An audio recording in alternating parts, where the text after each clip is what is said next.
이제라도 죄값 치겠습니다. 신라주조는 내 회사야. 이 독고탁이 평생을 만들어 온 회사라고. 그 문서로 죄를 갚을 수 있을 거라고 생각한 거야. 형들, 저는 저를 낳아주신 분, 장미애를 이미 용서했어요. 안녕하세요. 독수리술도가 대표이자 신라주조의 새 대표이사를 맡게 된 마광숙입니다. 안녕하세요. 방구석의 청자 여러분. 30년 만에 독수리술도가로 돌아와 사죄하는 장미애, 그리고 마광숙을 신라주조 대표로 만드는 스토리를 시원하게 풀어가 보려고 합니다. 30년 전 모든 것을 등지고 떠났던 한 여자가 다시 돌아와서 완전히 새로운 국면을 만들어냈는데요. 과연 어떤 이야기가 기다리고 있을까요? 신라주조가 위기에 몰린 상황에서 장미애가 내린 결단은 정말 충격적이었습니다. 그녀는 신라주조의 모든 기술 자료와 유통망을 담은 봉투 하나를 들고 독수리술도가를 찾아왔거든요. 하지만 이건 단순한 사업적 거래가 아니었습니다. 30년 전 저지른 죄에 대한 마지막 속죄였죠. 장미애가 독수리술도가 앞에 섰을 때의 심정이 어땠을까요? 30년 전 3살짜리 오강수를 문 앞에 두고 공금을 들고 도망쳤던 그 자리에 다시 서 있는 것입니다. 이번에는 도망이 아닌 용서를 구하기 위해서 말이에요. 이제라도 죗값을 치르겠습니다. 다만 제 피부치 하나쯤이 이 집에 살아도 되겠습니까? 장미애의 이 한마디가 형제들의 숨을 멈추게 했습니다. 용서를 구하는 말 대신 나온 건 거래 제안이었고 눈물 대신 내민 건 계약서였거든요. 하지만 형제들의 반응은 차가웠습니다. 받아줄 수 있겠습니까? 아니요. 받아들일 수 없습니다. 누구는 가슴을 움켜쥐고 누구는 싸늘한 눈으로 그녀를 외면했죠. 30년의 시간이 만든 상처가 얼마나 깊었는지 알 수 있는 순간이었습니다. 신라주조의 상황은 더욱 절망적이었습니다.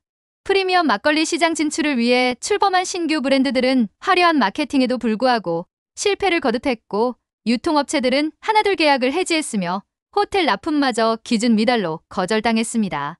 임직원들의 급여도 2달째 밀리는 상황이었죠. 그럼에도 독고탁은 현실을 인정하려 하지 않았습니다. 막걸리는 유행 타는 게 아니야. 우린 금방 다시 반등한다며 같은 말만 반복했거든요. 이런 그의 모습에 지친 임직원들이 하나둘 퇴사하기 시작했습니다. 한편 장미애는 며칠째 잠 못 이루는 밤을 보내며 30년 전 자신이 저지른 일들을 되돌아보고 있었습니다. 공금 횡령, 도망, 그리고 침묵. 그날 이후 아무 일도 없었다는 듯 살아온 시간들이 이제야 한꺼번에 무게로 돌아오고 있었죠. 거울을 바라본 장미애의 얼굴에는 시간의 흔적이 깊게 새겨져 있었고 그 속에서 오강수의 어린 얼굴이 겹쳐 보였습니다. 3살이던 그 아이를 안고 조용히 술도가 앞에 내려놓던 그날이 또렷하게 떠올랐죠. 내가 그 아이에게 한 짓, 내가 그 집안에게 남긴 상처, 이제는 끝내야 한다. 장미애는 결심했습니다. 죗값을 치르겠다고. 방법은 단 하나, 자신이 갖고 있는 모든 것을 내어주는 것이었습니다. 신라주조의 핵심 자료들을 하나씩 정리했습니다. 브랜드 자료, 호텔 유통망, 생산업체 리스트, 기술자 명단, 그리고 독고탁이 외부에 말하지 않은 적자 장부까지 말이에요. 독수리술도가에 도착한 장미애를 마광숙이 정문 앞에서 맞이했습니다. 서로 어색한 눈인사만 주고받고 장미애는 조용히 고개를 숙인 채 따라 들어왔죠. 거실에 마주 앉은 두 사람. 묵직한 공기가 흐르는 가운데 장미애는 봉투를 천천히 꺼내며 말했습니다. 이 안에 신라주조의 기술 자료와 유통망, 브랜드 등록 서류가 들어있어요. 그리고 호텔 납품권 계약서 복사본도 함께 넣었습니다. 마광숙이 조용히 고개를 끄덕이며 물었습니다. 왜 이걸 우리에게 주시려는 거죠? 장미애는 고개를 푹 숙이며 대답했습니다.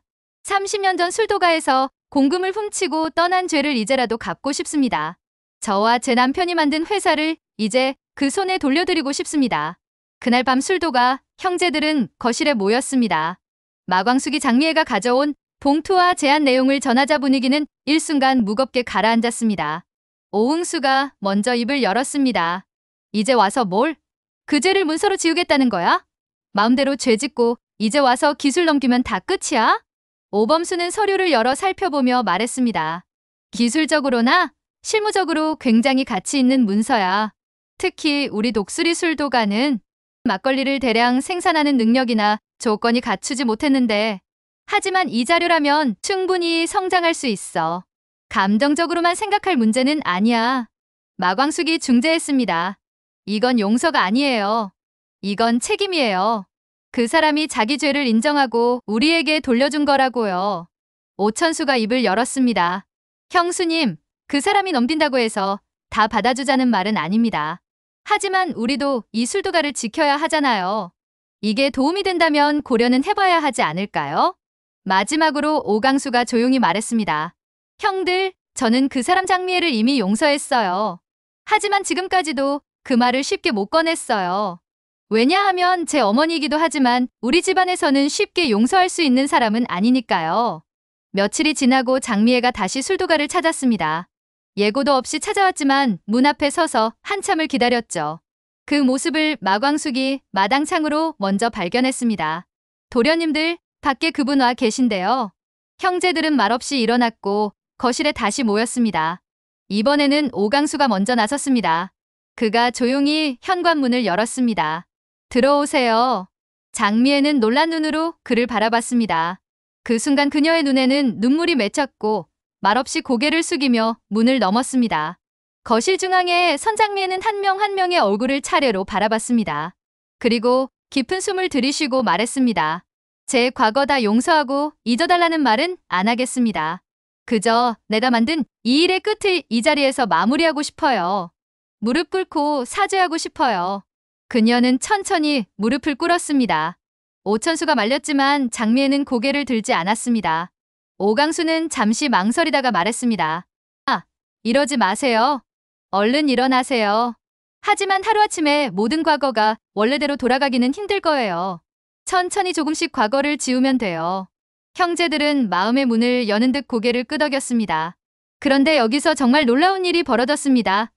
형제들이 장미애를 받아들인 후 갑자기 새로운 제안을 꺼낸 것입니다. 오천수가 먼저 입을 열었습니다. 형수님, 이제 신라주조 자료도 우리가 받게 됐으니 앞으로 어떻게 할지 결정해야 할 것 같은데요. 오범수가 동조했습니다. 맞습니다. 그런데 저희는 형수님이 대표이사를 맡으셔야 한다고 생각해요. 마광숙이 깜짝 놀라며 손을 저었습니다. 아니에요, 도련님들. 그런 큰일을 제가 어떻게... 하지만 오응수가 진지한 표정으로 말했습니다. 형수님, 형 그렇게 가고 빚더미에 앉은 독수리 술도가를 살린 분이 누구세요? 바로 형수님이잖아요. 형수님의 그 노고에 감사하며 이제는 정말로 형수님이 대표이사가 되셔야 할 때입니다. 오천수도 거들었습니다. 형수님이 아니면 누가 할 수 있겠어요? 우리는 모두 형수님을 지지합니다. 마광숙은 한참을 망설이더니 결국 고개를 끄덕였습니다. 도련님들이 그렇게 말씀해 주시니 감사하게 받아들이겠습니다. 한편 그 시각 장미애는 비밀리에 중대한 작업을 진행하고 있었습니다. 신라주조 이사회를 비공개로 소집한 것입니다. 안건은 단 하나, 독고탁 대표이사 해임이었죠. 이사회 회의실에 모인 이사들 앞에서 장미애는 차분하게 말했습니다. 여러분도 아시다시피 현재 신라주조의 경영 상황은 매우 심각합니다. 독고탁 대표의 리더십으로는 더 이상 회사를 이끌어갈 수 없다고 판단됩니다. 이사들은 모두 고개를 끄덕였습니다. 회사의 현실을 누구보다 잘 알고 있었거든요. 따라서 독고탁 대표이사 해임안에 대해 표결하겠습니다. 결과는 만장일치였습니다. 모든 이사가 독고탁의 해임에 찬성표를 던진 것이죠. 며칠 후 장미애는 다시 마광숙을 찾아왔습니다. 이번에는 더욱 중요한 소식을 전하기 위해서였죠. 마 대표님, 말씀드릴 게 있어서 왔습니다. 네, 말씀해 보세요. 이사회에서 만장일치로 독고탁 해임이 결정됐습니다. 이제 기자회견을 통해 공식 발표를 해야 독고탁이 받아들일 수밖에 없는 현실이 될 거예요. 마광숙의 눈이 커졌습니다. 기자회견을요? 네. 신라주조가 독수리 술도가의 경영권을 양도하고 마 대표님이 새로운 대표이사가 된다는 것을 공식적으로 발표해야 합니다. 그래야 독고탁도 더 이상 버틸 수 없어요. 마광숙은 잠시 고민하더니 고개를 끄덕였습니다. 알겠습니다. 해보겠어요. 그날 오후 장미애는 신라주조 회장실로 독고탁을 찾아갔습니다. 독고탁은 여전히 자신의 자리에서 업무를 보고 있었죠. 당신이 웬일이야? 왜 또 회사에 왔어?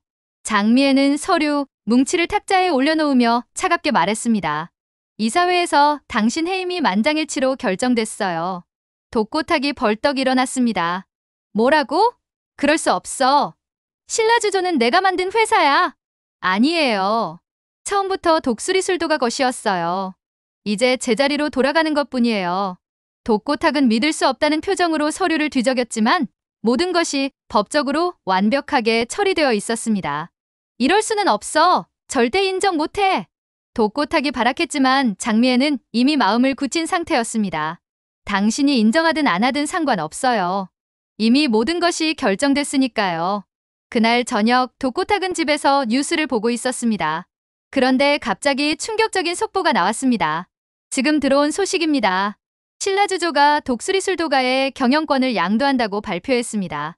신라주조의 새로운 주인이 된 마광숙 대표이사의 기자회견을 들어보겠습니다. 화면에는 마광숙이 기자들 앞에서 당당하게 서 있는 모습이 나왔습니다. 안녕하세요.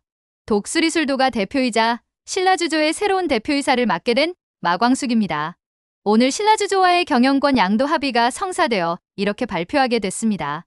앞으로 저희는 전통 막걸리의 맛과 품질을 지키면서도 새로운 도전을 멈추지 않겠습니다. 독고탁은 리모컨을 떨어뜨리며 주저앉았습니다. 모든 것을 잃었다는 현실이 뉴스를 통해 전국에 알려지는 순간이었죠. 그동안 자신이 쌓아온 모든 것이 한순간에 무너져 내리는 것을 지켜볼 수밖에 없었습니다. 한편 독수리술도가에서는 형제들이 모여 뉴스를 시청하고 있었습니다. 형수님 정말 멋지시다. 오응수가 환하게 웃으며 말했습니다. 이제 정말로 우리 술도가가 새로운 시작을 할 수 있겠네요. 오천수도 기뻐하며 말했습니다. 마광숙은 뉴스를 보며 감개무량한 표정을 지었습니다. 남편 오장수가 죽고 난 후 빚더미에 앉았던 술도가가 이제는 신라주조까지 인수하게 된 것입니다. 정말 꿈만 같은 일이었죠. 장미애도 조용히 뉴스를 보며 눈물을 흘렸습니다. 30년 전 자신이 저지른 죄를 이제야 제대로 갚을 수 있게 된 것 같았거든요. 이렇게 독고탁의 완전한 몰락과 함께 마광숙의 새로운 시작이 공식적으로 알려졌습니다. 30년 만에 돌아온 장미애의 진심 어린 속죄가 결국 모든 것을 바꿔놓은 것이죠. 과연 앞으로 마광숙이 이끌어갈 신라주조는 어떤 모습일까요? 그리고 모든 것을 잃은 독고탁은 어떤 선택을 하게 될까요? 독고탁의 마지막 발악이 빠지면 주말 드라마가 아니겠죠? 이번 주에는 또 어떤 이야기가 우리를 기다리고 있을지 정말 궁금합니다. 토요일 일요일 밤 8시 주말 드라마 독수리호 형제를 부탁해 본방사수 놓치지 마세요. 방구석 애청자도 함께 하겠습니다. 구독, 좋아요, 알림 설정 꾹 부탁드립니다. 다음에도 더 재밌고 통쾌한 스토리로 찾아오겠습니다. 감사합니다.